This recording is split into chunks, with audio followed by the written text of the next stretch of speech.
ओम नमः शिवाय मंगलमय महाप्रभु ठाकुरे बाबा धवलेश्वराय नमो नमः।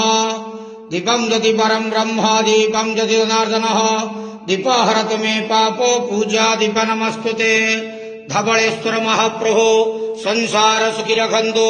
आज शुभ मंगलवार रे समस्त भक्त मानकर मंगल करंतु।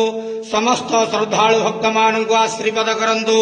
मनस्कामना पूर्ण करंतु। कर्म क्षेत्र उन्नति करंतु। ग्रहरिष्ट खंडन करंतु। जगतर मंगल करंतु। विश्वर कल्याण करंतु। आपणकर नाम प्रकाश करंतु। सेवकर डाक श्रवण करंतु। समस्त गुआवसा भक्त मानकर मनस्कामना पूर्ण करंतु।